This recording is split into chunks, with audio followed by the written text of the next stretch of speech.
Welcome to Nobis Dairy. We're going to start real quickly out here and explain to you what we've got going with our rain simulator, and then we'll go inside and listen about the management practices and so forth. So this topic on this stop is harvestable buffers. And one of the things we want to do with our rain simulator is show you how water moves over and through soils under different management systems. So on the far end we have a tilled system, bare soil. We've got some coins on there and those will demonstrate how much soil you're actually losing. We've got that same soil, but we put some cover on it. And in this case it's just some of the grass hay that was harvested off of here last week. This is an impervious surface like your parking lots, silage pads, whatever. Everything that hits that's going to run off. This is a chunk of the buffer. The buffer was established last fall and has a grass mix in it, and it's going to show you how that soil works. And then this was from across the road. This is wheat stubble where they applied manure, incorporated it, and then planted forage oats on it, and it was worked up just last week. We're going to be able to see what runs off and what infiltrates through. And it has really good nutrient value. You'll see first cutting was 17% and second was 18.4% crude protein. It is a grass mix, and really we've got these in here to protect the water. It traps the sediment, it removes the nutrients, and we can see that with his phosphorus levels, these were taken this spring, and on the north side, which is this side, the field's maybe a little bit lower than the buffer. On the south side, the buffer's just a little bit lower than the field. So I think it's doing a nice job being able to take those nutrients off. And really what this does is gives us an opportunity to take a look at different management practices and systems and how it reacts under heavy rains. Well, one of the things, this rain simulator, actually we put 2 inches of rain, and most of the times farmers and individuals talk about the rain patterns being different than they used to be. It all comes at once, and the challenge that we have is how to manage the soils in a manner that when we get those 1.5 inch rains or those 3-inch rains, that our soils can take those in. And what's really interesting, probably the most interesting part about doing this simulation, is actually cutting the samples, and that's the hard part of the job. But if you take a look, you know, we're able to gather some, when we cut the samples, we're doing some digging. And really it's an opportunity for us to look and see underneath the ground. And I think everybody should go home with a shovel and start digging around, because if you dig a little, you know, they say you learn a lot about what's going on. And what's real interesting is this particular sample underneath the filter strip here. You can really see the aggregation, you can see the macropores, the big holes. So when that water comes, it's going down and not across, and that's the type of soil that you're really trying to work toward. And you're not going to get there right away, but based on what we've seen on the Nobis farm, you know, we've really seen some really good soil structure, really good aggregation. You know, Larry talked about having live roots in the soil as many months of the year as you can, keeping it covered. I think those things are really important. Even across the road, we took this off this morning out here, and even after just like 3 months, you know, we're starting to see some of the macropores starting to develop. I told Larry earlier this morning that 5 years ago, when anybody talked a lot about worms, I thought they were either crazy or like to fish. But now, when you start looking at evaluating, assessing your soils and your soil health, I think those worm populations do make a difference. You know, you can tell how healthy a soil is by some of the worms that you see, and some of the biological activity you might see in the system. So we're already starting to see. So you can tell that the Nobises have done a good job managing it, whether it's tillage and their crop rotation, trying to keep the ground covered. And I work a lot with cover crops, and of course one of our challenges that we have with covers is how do we get them into these systems when we have these really narrow windows. And just because you don't have them in every year, the secret, I think, is to fill in the brown gaps like the Nobises are trying to do. And you're also, covers now are being used as harvestable from the strips, you're getting an additional forage off those acres. You're maximizing your land base. You're allowing yourself to utilize those nutrients, pull them off, get forage as a result. The other thing that I kind of want to point out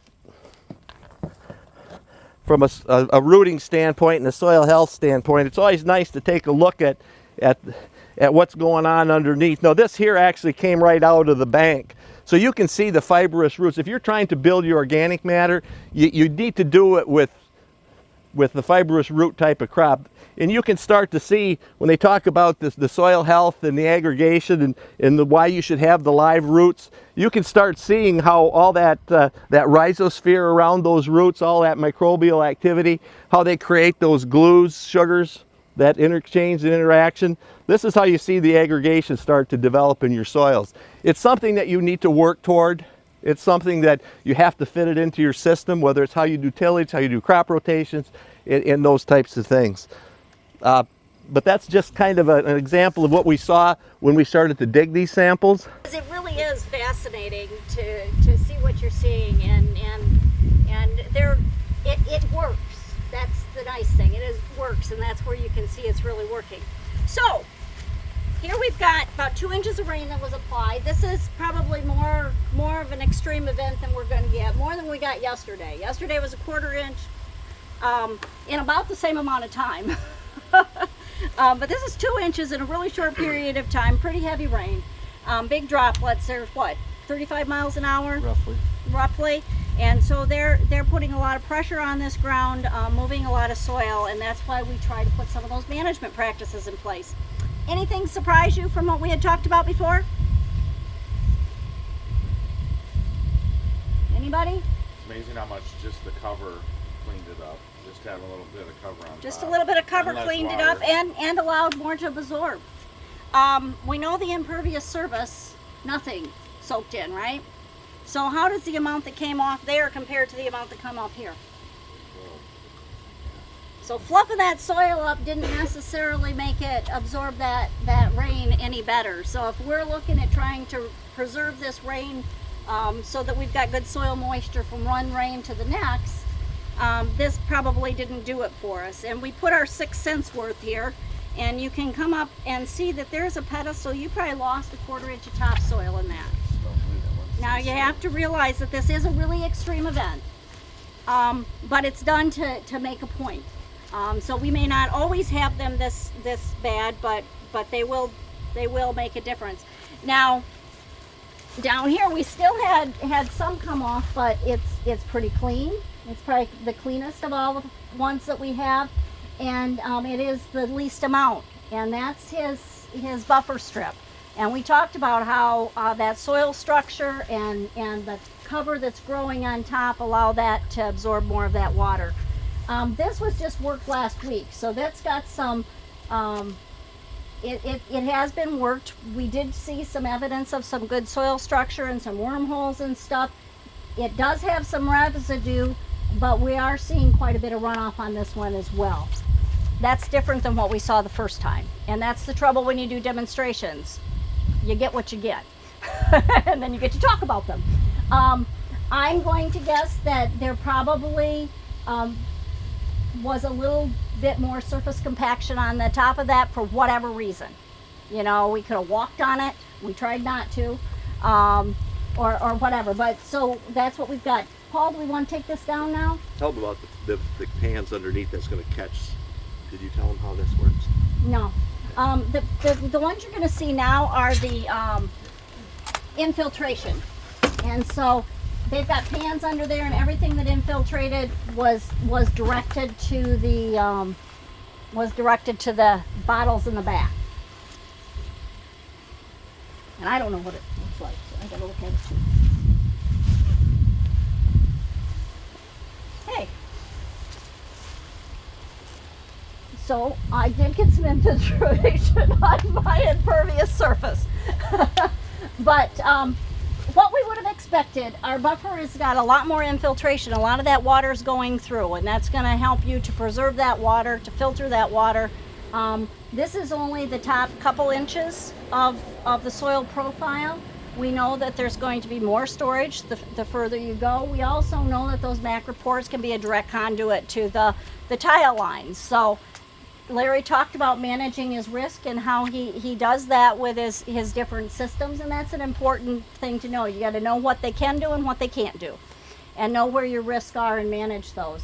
But this one's job is to soak that water up and not let it get to the ditch, and it's doing a nice job of that. The one with the cover is also soaked up a little bit more water.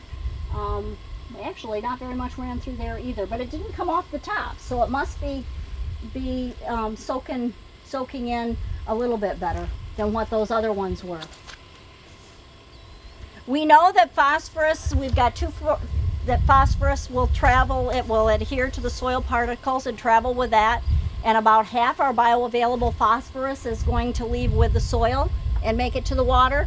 The other half comes from the dissolved reactive phosphorus. That's the stuff that's going to move a little bit more like water. 95% of that's bioavailable, but when you look at the big picture, about half comes from the dissolved reactive and about half comes from the particulate. And so we need to manage both of those, and we need to recognize that both of those are in the system. And I think that this demonstrates that we're doing a really nice job with that, with the particulate phosphorus. This is a lot cleaner sample on our buffer strip.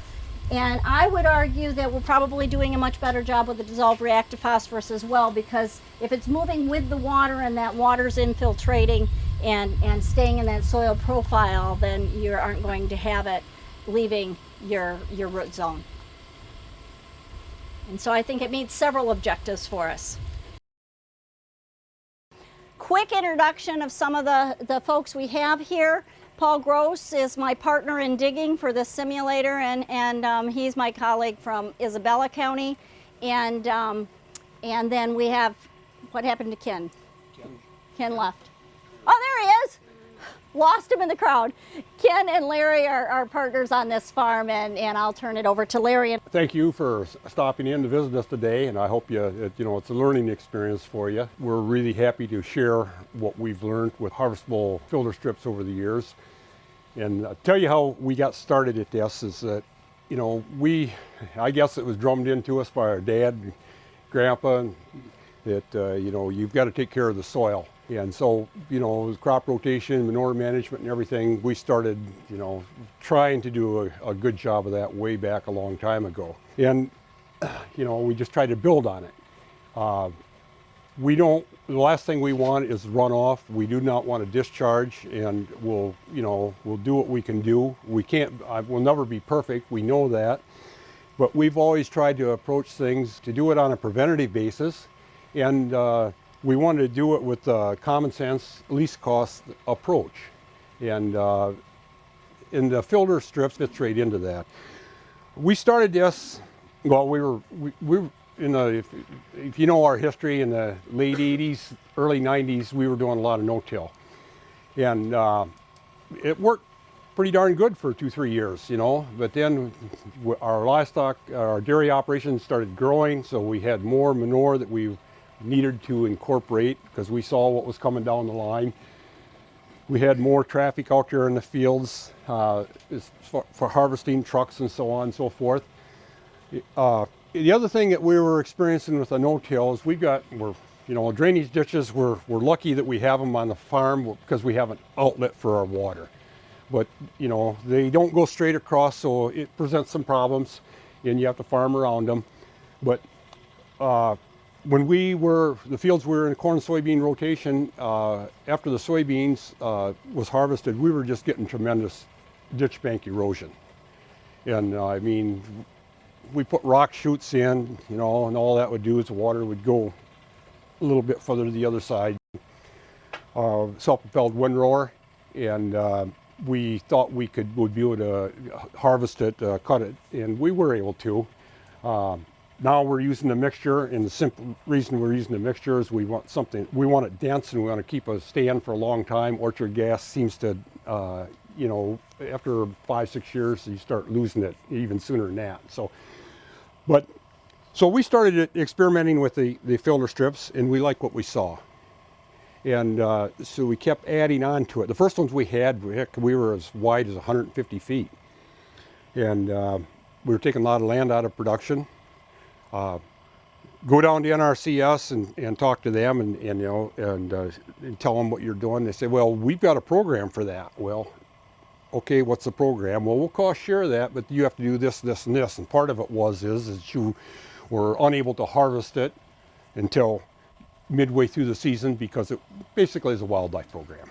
And no, we don't want anything to do with that because this filter strip, they are designed to trap nutrients, trap dirt, trap pesticides, and we do not want a bank of nutrients right next to a drainage ditch. It just doesn't make any sense at all. We want to mine them out.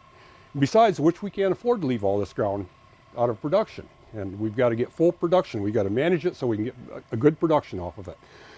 So we just kept progressing, and if we found that we really liked them, we like the looks of them.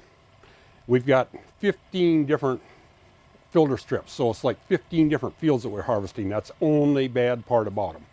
But then again, it's kind of fun. And just I was talking to CPS, does a lot of work for us, and some of their equipment's over here, and I'll explain that. But you know, I was telling him that's a problem, but he says, well, our applicators really like it because they can zip down this thing, go out the other end, go into another one, just keep weaving around, and they get to see a lot of wildlife, and that's kind of fun, you know. And I agree with that, but it's still, we can, if you had it all in one field, you could do it a whole lot faster. So that's the only drawback. We have shrunk them down to 60 feet. The reason we shrunk them down to 60 feet is that our self-propelled windrower, now we're using a disc spine, and it is 15.9 or whatever. And so we go up, back, That allows us enough room to turn around with the rakes and the chopper, the trucks, whatever, on each end. And we make the 4 passes cutting, and then we make 2 windrows. So we start on this end, we finish on this end. And it's just, you're not going across the field empty. And you want to take all this into consideration if you're going to do anything like this, because you want to make it as efficient as, just like everything else you do on the farm, make it as efficient as you possibly can. Now, as far as managing and establishing these, we're using quite a bit of seed per acre, like 40 pounds. There's a bag of it back here, and this is the mixture we're using now. We want a dense stand. Once we get that dense stand established, then we want to maintain that dense stand.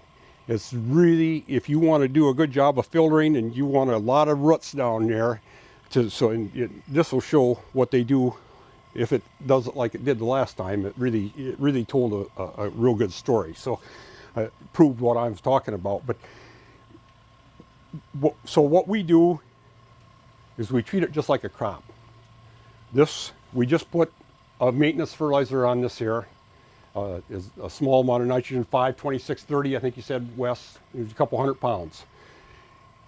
We're not going to cut this again. You know, alfalfa will take 4 cuttings off. This year we take 3 cuttings off. We want it to get it up there, get some growth on it, and then it'll shrink down. But that'll act as a good filter throughout the, if you get a winter, a January thaw, and you got a bunch of water going off, that tends to filter out and slow the water down. So we think this is really important, not to be cutting this off and cutting it real short like in October where you wouldn't get any regrowth. But we'll put nitrogen on it then when we top dress wheat. We'll put nitrogen on it again after after second cutting. I mean, this here filter strip right here was reestablished last year.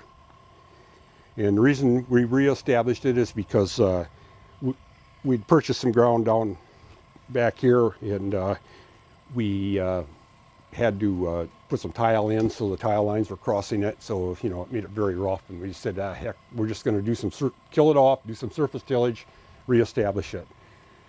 We've got this reestablished. We're thinking, with the other ones we have, if we take care of this should last a good 7 to 10 years if we take care of it. It's not something we want, we want it. So this is one reason we'll spend the money on the seed up front, because we're going to spread that over a 10-year period. We're going to make sure it's dense is the key. Okay, we got to have a dense stand. We custom apply our water. We have our manure system up here. We're separating out the solids. We separate out the sand. The solids, for the most part, we take them down the road. Right now, we're going about 8 miles away, putting them on a field and getting nutrients over there. The liquid portion of it, what we end up with is about 7 million gallons a year from the manure. But we end up applying about 20 million gallons a year because we have your gray water from your milk house, and we've got about 12 million gallons on this setup that we have up here that we're collecting in a year from runoff. So if you take your solids out and you dilute this way down, you can put quite a few gallons on here in a year's time. And the way we're managing it is we want to get that water right here close. We have a custom applicator that comes in and does it for us. We haven't, because we don't know which direction to go on it, so for the time being, we're not going to make investment. We'll just hire him to do it. What we're doing is, this year we had wheat over here, and we applied the manure, the manure water to that, and we have it into forage oats now. And we plan on harvesting that forage oats. Now, the wheat, the straw, the forage oats, we should take off a minimum of 100 pounds of P2O5. That field will not get any manure next year. It'll be this side. Next year, that'll go into corn then. We'll take the forage off this fall. We'll rip the field. It'll go into corn. Take the corn silage off on this side. This goes into wheat. And the wheat will come off next summer. The straw will come off. Forage oats. And all the manure water will go on this side next year. We've been doing that. We soil test on an annual basis, have been doing that for a long time. So we're monitoring this very, very closely as far as where our nutrient levels. We think this is a good way of doing it. Yes, you know, the agency people, I mean, we have to keep track of where every load goes and all this, and we try to do that. But our real check is the soil test on an annual basis. And what we've been doing here, and we've been doing it for several years now, is our phosphorus levels are not going up. Actually, in some parts of the field, they're coming down a little bit. You're going to see what happens to it with this here simulator here. It doesn't not reach the ditch, and it does, you know, and that's happened a couple of times. You know, gives us peace of mind, and you know, and that's worth a lot, because, like I said, we don't want to discharge, and we know what the consequences are if you do have a discharge, and so I don't want to get my name in the paper that way. I assure you that. Like I said before, we're not perfect. We've been at this a long time, and I'll repeat it again. You know, we've always looked for practical solutions, and I get, you know, I'm old and ornery and stubborn, and you know, all this agency stuff that comes at you. We have to do it, but you know, the bottom line is that, you know, you do not want to discharge. You do not want to pollute. So, you know, if you can come up with a practical solution that doesn't cost a fortune to get the job done, and this, I'm convinced, does. The other thing that we've done over the years is that we try to keep a living crop out on that field. And dairy farmers, you know, we're lucky. Because you have the alfalfa, and most dairy farmers raise wheat. So we've got a lot of living crops out there, and you know, you read in the farm magazines now, everyone's getting excited about this, you know, and, oh, you've got to have those there roots there, and so those organisms are feeding on it to have a healthy soil. We've been doing that for years, you know, the dairy farmers have. We've had that advantage, you know, and we try to push it as far as we can. We've not figured out a way, like I said, when we get done with this over here this year, like I had wheat in it, we'll have the forage oats. We will rip that. Now, it's not like moldboard plowing or anything like that, but there's not going to be a living crop out there because, you know, and everyone's getting excited about cover crops and everything. Cover crops to be on there all winter long. Our growing season is so short here in Michigan, it's hard. I haven't figured out a way to manage it, and I don't think it's hurting us that much if we do all this other stuff, you know. And so, you know, there's a lot of interest in the soil health right now, and you know, they've been out there digging. They say it looks like we're doing a pretty good job here, and you know, and there's always room for improvement. I do know that, but in the nutrient management, like I said, we're monitoring that close, have over the years, and you know, stuff like this here. It just gives you a little peace of mind because, you know, any of us can make a mistake. Our employees can make a mistake, you know, and you can stay back this far from that drainage ditch, and it just gives, you know, a lot of peace of mind. And I'm repeating myself, but it's worth the headache of farming those 15 fields that, you know, if we all would have established these here filter strips 40 years ago, you know, there would be just one heck of a lot less maintenance on these drainage ditches, just a whole lot less. This had to be dredged. It's been a long time. It has been a long time, you know. I don't remember, you know, and we're. It makes sense. So why should you get a sense for cleaning out somebody else's ditch when it really wasn't you that caused that problem? Well, I know, but it does make sense, and I know they have been doing that in other areas of the city. well, you know, and I think it, you know, totally makes sense. yeah, we've been fortunate. We haven't had any real large assessments here right in this area, so I guess I shouldn't really. I don't know. Maybe they are working on something here in Clinton County. I don't keep that close to. I don't get much further than right here. Okay, so St. John's is a long trip for me. Okay. We all know we have to be good stewards, you know, that, and there's a lot of people watching us, and we have a lot of people that tell us when they come down, they tell us two things. They tell us that they really like the looks of those buffer strips, and even neighbors here, you know, they really look neat, you know, in the spring of the year and the fall of the year, you know, and this time of the year, and they see the deer running down one, they're nice and green. They do look neat.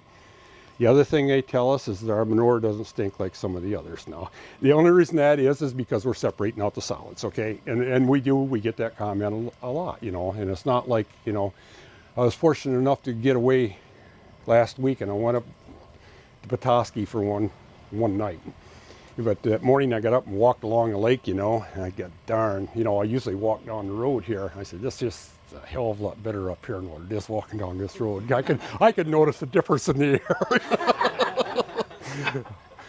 One of the things I've worked with him for a number of years, and one of the things I've always appreciated is he understands the big picture, and he pays attention to what's happening on his farm. And I think he made that point several times, that it needs to fit your practices, and he does a really nice job of that. And that's why he's doing some of these things like harvestable buffers, is because that's what he saw made sense. It's a win-win. It's a win for the water and the drain commissioners and all the people that have to deal with the ditches.